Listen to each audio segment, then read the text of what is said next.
JDU और RJD के गठबंधन को बचाने के लिए डैमेज कंट्रोल शुरू हुआ है। आरजेडी ने अपने विधायक पूर्व मंत्री सुधाकर सिंह को कारण बताओ नोटिस जारी किया है। सुधाकर सिंह पिछले कई दिन से मुख्यमंत्री नीतीश कुमार के खिलाफ लगातार अभद्र टिप्पणियां कर रहे थे।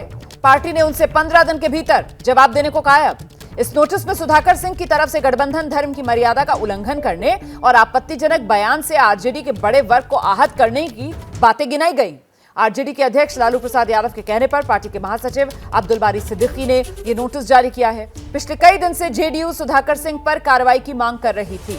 देखिए, मंत्री पद से नवाजा गया था सुधाकर सिंह को, मंत्री पद से पहले ही उनको हटा दिया गया था और अब ये कार्रवाई, ये कारण बताओ नोटिस जो आरजेडी पार्टी की तरफ से अपने ही विधायक सुधाकर सिंह को जारी किया गया है। 15 दिन का वक्त दिया गया है उनको जवाब देने के लिए।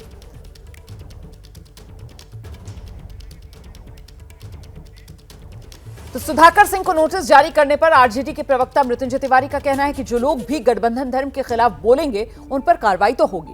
जेडीयू ने आरजेडी की कार्रवाई का स्वागत किया है। वहीं बीजेपी कह रही है कि सुधाकर सिंह को सिर्फ बलि का बकरा बनाया जा रहा है। बेवजह की बयानबाजी और अनुशासनहीनता किसी कीमत पर राष्ट्रीय जनता दल का नेतृत्व बर्दाश्त नहीं करेगा। ये बात डिप्टी सीएम श्री तेजस्वी यादव जी ने स्पष्ट कर दिया था। कारण बताओ नोटिस जारी किया गया है पूर्व मंत्री माननीय विधायक श्री सुधाकर सिंह जी को। वो लगातार बयानों से गठबंधन धर्म को, नेतृत्व को, पार्टी नेतृत्व को असहज कर रहे थे। इस पर 15 दिनों का कारण बताओ नोटिस जारी कर उनसे जवाब मांगा गया है, नहीं तो फिर कार्रवाई पार्टी नेतृत्व करेगी। राष्ट्रीय जनता दल का नेतृत्व सक्षम है ऐसे लोग जो गठबंधन धर्म की मर्यादा का उल्लंघन करते हैं उन पर दल के नियमों के अनुसार कार्रवाई करने का, और बिहार ने रास्ता दिखाया है। गैर भाजपा दलों की एकजुटता, नेतृत्व और नीतियों के बदौलत हुआ है जो देश के सामने एक नजीर है। ऐसे में कोई एक व्यक्ति अपने स्वहित के लिए गठबंधन पर लगातार सवालिया निशान खड़ा करे, नीतियों पर सवाल खड़ा करे, तो यह तो एक दल राजद का आंतरिक मामला ने स्वाभाविक परिणति ली है। श्री तेजस्वी यादव जी सिर्फ सुधाकर सिंह को 15 दिनों का नोटिस, अरे आप में दम है तो निकाल करके दिखा दीजिए। सिर्फ आदित्य सिंह और सुधाकर सिंह का ही बलि नहीं लीजिए, दम है तो भाई वीरेंद्र और श्री चंद्रशेखर को हटा करके देखिए जो हिंदुओं का अपमान किए हैं। मुख्यमंत्री जी का बयान भी आ गया है, अगर दम है तो श्री चंद्रशेखर को हटाइए। आप में दम नहीं है, क्योंकि आपको भाई वीरेंद्र और चंद्रशेखर पर कार्रवाई नहीं करना है, सिर्फ आईवास करना है। और बलि का बकरा सिर्फ सुधाकर और आदित्य सिंह को ही बना सकते हैं और किसी को नहीं। तो सुधाकर सिंह को पार्टी आरजेडी ने कारण बताओ नोटिस जारी कर दिया है, लेकिन सुधाकर हैं कि मानते ही नहीं। पिछले कई दिनों से सुधाकर सिंह नीतीश कुमार के खिलाफ लगातार हमलावर बने हुए हैं। अच्छा, कल भी उन्होंने नीतीश कुमार के खिलाफ शराबबंदी से लेकर कृषि तक हर मुद्दे पर हमला बोला। बिहार में शराब जहरीला है, ये जहरीला है, नहीं पीना चाहिए, लेकिन सबको पता है कि जहरीला शराब होम डिलीवरी हो रहा है। लेकिन ठीक वहीं पर किसानों की खेती के लिए हमको बीज और खाद की जरूरत है, होम डिलीवरी नहीं हो सकती क्या? प्रधानमंत्री अंकुश लगा देंगे खाद के कंपनियों को, तो ये भ्रष्टाचार जो है ये समाप्त हो जाएगा। तो इनकी दुकान कैसे चलेगी? ये दुकान वाली नहीं, दुकानदारों वाली दुकान नहीं, ये पटना में बैठे हुए सरकारी दुकान की मैं बात कर रहा हूं, उनकी दुकान कैसे चलेगी? बड़े दुखी मन से मेरा इस्तीफा मांगने का काम किया गया, तो सरकार संकट में आ गई। तो सरकार को मैंने कहा सरकार चलना जरूरी है, इसीलिए मैंने इस्तीफा देने का निर्णय किया। तो ये सुधाकर सिंह, इनके खिलाफ तो नोटिस जारी हो गया है, लेकिन रामचरितमानस पर विवादित बयान देने वाले शिक्षा मंत्री चंद्रशेखर का क्या होगा? नीतीश और तेजस्वी के बयान हम आपको सुनाएंगे। नीतीश बार बार इस मुद्दे पर बयान दे रहे हैं, वहीं तेजस्वी कह रहे हैं भूल जाइए।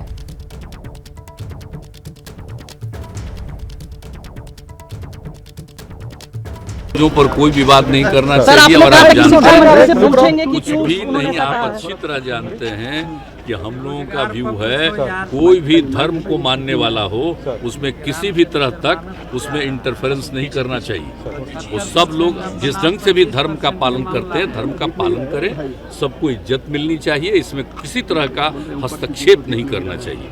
हमने तो पहले ही समझा दिया, तो अभी तो डिप्टी सीएम ने भी कह दिया। हम उनके बातों का जवाब हम नहीं देना चाहते हैं। ये सब कोई एजेंडा नहीं है, बेकार की बातें हैं।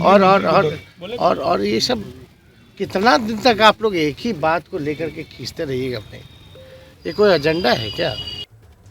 तो अब सवाल ये कि महागठबंधन डीरेल या डैमेज कंट्रोल, इसी पर चर्चा के लिए सीधे रुख करते हैं। मेरे साथ इस वक्त मेरे दो सहयोगी मौजूद हैं। प्रकाश कुमार हमारे साथ मौजूद हैं जो जेडीयू की तरफ की बात रखेंगे, और साथ ही शशांक हमारे साथ मौजूद हैं। आरजेडी क्या सोच रही है, किस रणनीति पर कदम आगे बढ़ा रही है, उसके बारे में आपको जानकारी देंगे। तो शशांक के पास पहले चलना पड़ेगा, क्योंकि ये जो नोटिस सुधाकर सिंह के लिए जारी किया गया है आरजेडी की तरफ से, शशांक ये क्या है? डैमेज कंट्रोल की कोशिश है क्या आरजेडी की तरफ से? देखिए, डैमेज कंट्रोल की कोशिश तो जरूर है, लेकिन एक छोटा सा कदम है। 2 महीने से लगातार सुधाकर सिंह नीतीश कुमार पर लगातार अटैक कर रहे हैं। जो नहीं बोलना है वो भी बोल रहे हैं। तेजस्वी 2 महीने से कह रहे थे कि हम कार्रवाई करेंगे, लेकिन कार्रवाई तो हुई नहीं। अभी सिर्फ नोटिस जारी किया गया है, 15 दिन का समय दिया गया है और जवाब मांगा गया है।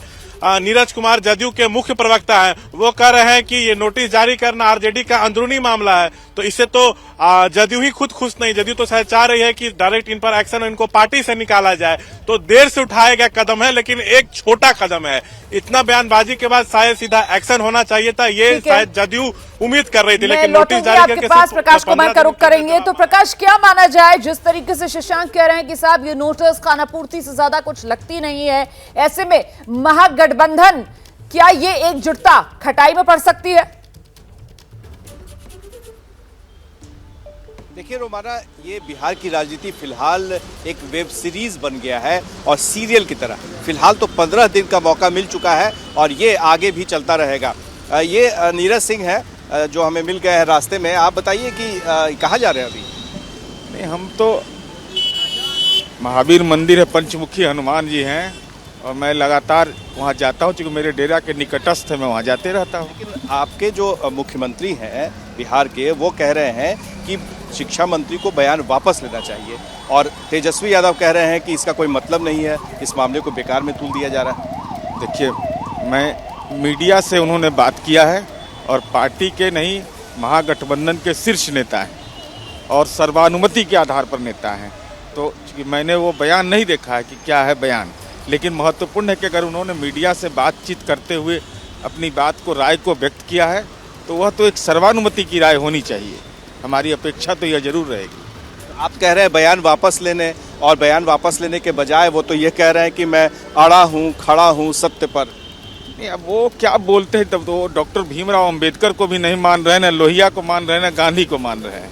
अब वो अपना नजीर खुद पेश कर रहे हैं, तो ये उनका व्यक्तित्व का हिस्सा हो सकता है। तो बयान वापस नहीं लेंगे नीरज जी, तो आपको नहीं लगता है कि महागठबंधन जिस तरह से बातें हो रही हैं उससे काफी नुकसान होगा, आपका वोट बैंक जो है वो छिटक सकता है? कि महागठबंधन जो बिहार में बना है गैर भाजपा दलों का देश के अंदर एक नजीर है, और भाजपा अकेले है। तो ऐसी परिस्थिति में तो हर एक दल को एक दूसरे की भावना का सम्मान करना चाहिए। और जैसा आप बता रहे हैं कि मीडिया से मुखातिब होकर के माननीय मुख्यमंत्री जी ने अपनी राय व्यक्त किया, तो माननीय मुख्यमंत्री जी की राय तो सर्वोपरि मानी जाएगी। पर आप ये कह रहे हैं ना, लेकिन उप मुख्यमंत्री, शिक्षा मंत्री तो बात मान ही नहीं रहे हैं, बगल में ही रहते हैं, इसी इलाके में रहते हैं शिक्षा मंत्री, वो तो कुछ कह नहीं रहे हैं। अब देखिए, इस संबंध में पार्टी के राष्ट्रीय अध्यक्ष जी ने भी अपना मंतव्य दिया है, और उन्होंने साफ तौर पर कहा है कि भाई सभी धर्मों का सम्मान करना चाहिए, सभी धर्मानुयायियों का सम्मान करना चाहिए। अब वो नहीं कर रहे हैं तो उनका मामला है। उनका मामला कैसे हो सकता है? आपके गठबंधन में है, सरकार में शामिल है, वो शिक्षा मंत्री हैं। आपको नहीं लगता है कि इससे भ्रम फैल रहा है? पिछले 2 महीने तक लगातार आप सुधाकर सिंह की बात करते रहे, वो कल भी कह रहे हैं कि बिहार में लूट तंत्र है और प्रशासन जो है वो छूट दिए हुए है। और लगातार वो बयान दे रहे हैं। 15 दिन का उनको नोटिस दिया गया है।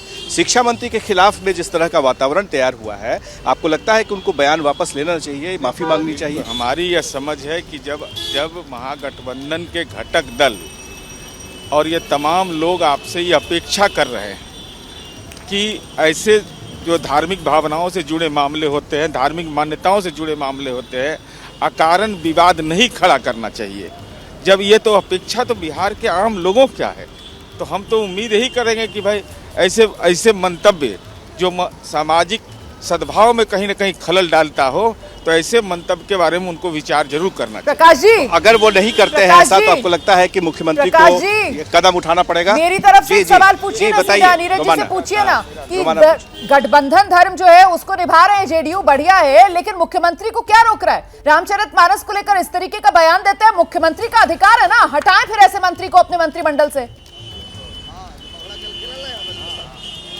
देखिए, गठबंधन धर्म का पालन आप लोग कर रहे हैं, अब तो आप मंदिर के पास भी पहुंच गए हैं, लेकिन मुख्यमंत्री को किसने रोका है कोई भी कार्रवाई करने से? अगर इस तरह के बयान दे रहे हैं तो वो हटा क्यों नहीं रहे? गठबंधन एक आम सहमति के आधार, क्या मजबूर हो गए हैं मुख्यमंत्री? इतना मुख्यमंत्री जी न मजबूर है, न गठबंधन कोई मजबूरी का है, ये नीतियों और नेतृत्व के आधार पर है, इसलिए इस सब में कोई परेशानी नहीं है, महागठबंधन मजबूत है। अशोक चौधरी जो मंत्री हैं, उन्होंने कहा है कि वो किसी की कृपा पर नहीं मुख्यमंत्री हैं। आपको लगता है कि आप लोग कृपा पात्र बन गए हैं? नहीं, हम लोग किसी के कृपा पात्र नहीं। माननीय मुख्यमंत्री जी का व्यक्तित्व इतना भारी है कि अब यूनाइटेड नेशन भी उनके काम की प्रशंसा कर रहा है, अब देश के अंदर नहीं विदेश के अंदर, तो काम के बदौलत है ना। राज्य के अंदर जो है कुछ लोग मंत्री हैं, वो सब तो वो बयान देते रहे भाई, यूएनओ ने जिसको प्रमाण पत्र दे दिया हो, यूनाइटेड नेशन ने जिसको क्लाइमेट लीडर कहा हो, हर घर नल जल योजना को अप्रिशिएट किया हो, तो दुनिया कबूल कर रहा है कि बिहार ने काम किया है। आप जा रहे हैं रामचरित पास? हाँ, देखा कि कैसे रामचरितमानस पर जो विवाद खड़ा हुआ है और उसके बाद से शिक्षा मंत्री पर दबाव तैयार हो रहा है, दबाव बन रहा है।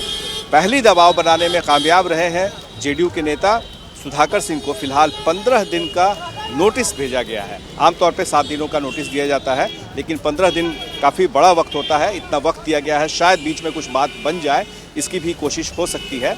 लेकिन शिक्षा मंत्री पर ना शिक्षा मंत्री ने कोई बयान दिया है अब तक, ना ही उन्होंने माफी मांगी है, ना ही बयान वापस लिया है, और ना ही कहीं ना कहीं ये सब संकेत दे रहे हैं किस तरीके से नीतीश कुमार के हाथ बंधे हुए हैं। मजबूर सीएम के तौर पर नीतीश कुमार की छवि यहां से जरूर बनती हुई नजर आ रही है। सबके बीच रामचरितमानस पर बिहार के शिक्षा मंत्री के बयान को लेकर बीजेपी बहुत हमलावर है। बीजेपी कह रही है अगर नीतीश को सच में इसकी चिंता है तो उन्हें अपने मंत्री को पद से बर्खास्त करना चाहिए। का दो रुखा बयान है ये, जब मौका मिलता है जैसे वो बयान देते हैं। हकीकत तो ये है कि इनको इस तरह के, अगर उनमें वाकई इस बात की चिंता है तो ऐसे मंत्रियों को अपने मंत्रिमंडल से बर्खास्त कर देना चाहिए। देखिए, सवाल सबसे बड़ा यही है कि आखिरकार मुख्यमंत्री को किसने रोका है? क्यों मंत्रिमंडल से बाहर का रास्ता एक ऐसे मंत्री को नहीं दिखा रहे नीतीश कुमार जिन्होंने धार्मिक ग्रंथ रामचरितमानस का अपमान किया है? और वहीं बिहार सरकार के मंत्री डॉक्टर अशोक चौधरी वो कह रहे हैं नीतीश कुमार किसी की कृपा से बिहार के सीएम नहीं बने, वो अपनी काबिलियत से मुख्यमंत्री बने हुए। अशोक चौधरी जनता दल यूनाइटेड के बड़े नेता हैं और उनका ये बयान, इसके सियासी मायने अब और दूर तक जाएंगे। राजनीति में कोई किसी को प्रमोट नहीं करता है, हर एक पॉलिटिकल पार्टी अपना काम करती है, चुनाव लड़ती है, चुनाव जीत करके आती है, जो उसका नेता होता है वो निर्णय करता है। नीतीश जी मुख्यमंत्री बने हुए हैं, किसी के कृपा पे नहीं है। नीतीश जी मुख्यमंत्री अपने काबिलियत पर, अपने काम करने के जो उनका कार्यशैली है, कार्य प्रणाली है, उस पर किए हुए हैं। तो बिहार के शिक्षा मंत्री चंद्रशेखर ने रामचरितमानस पर विवादित बयान क्या दिया, वो भी आइए आपको सुना देते हैं। ये जो ग्रंथ हैं नफरत को बोने वाले, एक युग में मनुस्मृति, दूसरे युग में रामचरितमानस और तीसरे युग में गुरु गोवलकर का बंच ऑफ थॉट, ये दुनिया को नफरत, हमारे देश को, समाज को नफरत में बांटती है। नफरत देश को महान नहीं बनाएगा, जब भी कभी महान बनाएगा तो मोहब्बत ही बनाएगा। तो यही शिक्षा मंत्री का वो विवादित बयान जिसके बाद सियासत थमने का नाम नहीं ले रही। बिहार के सहरसा में शिक्षा मंत्री चंद्रशेखर यादव के इसी विवादित बयान पर बीजेपी के नेताओं, कार्यकर्ताओं ने शहर के महावीर मंदिर में रामायण पाठ करके शिक्षा मंत्री को सद्बुद्धि देने की प्रार्थना की।